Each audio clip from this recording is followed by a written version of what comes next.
Mapagpalang araw po sa ating lahat. Ako po si Emmanuel O. Alejandre. Ito po ang aking daily devotion ngayong June 18. And for today, ating pag-uusapan kung ano ang epekto ng paghahari ni Kristo sa buhay mo at sa mundo.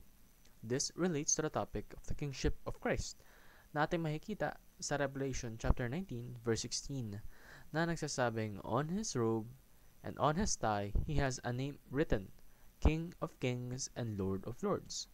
Sa Tagalog, at siya'y mayroong isang pangalang nakasulat sa kanyang damit at sa kanyang hita, Hari ng mga hari at Panginoon ng mga Panginoon.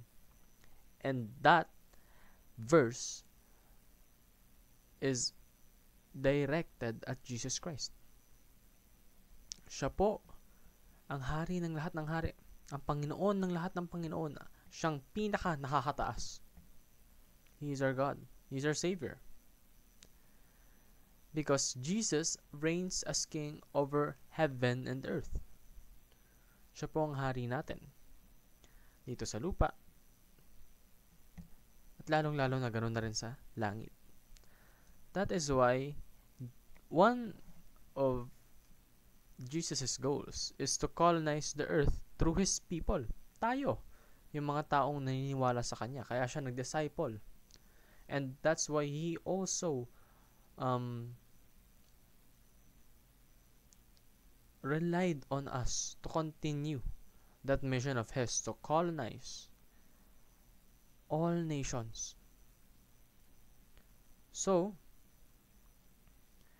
Jesus secures our victory until His return. Dahil siya nga po ay King of Kings, kayang-kaya niyang gawin yun. Na there will come a day that He will go back down here on earth to judge.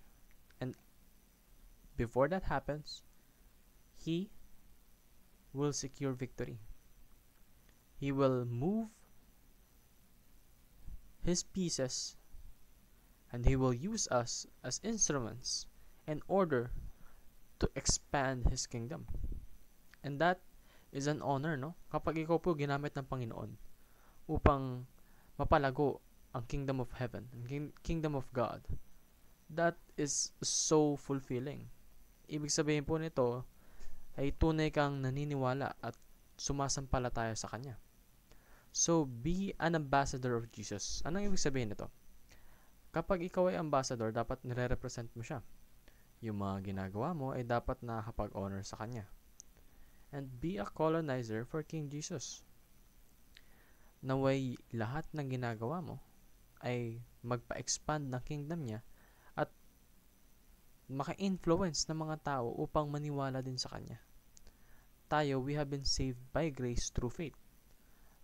Dapat lamang na ibahagi natin ito, lalong-lalo na sa mga taong mahalaga sa atin. And be optimistic through faith in Jesus.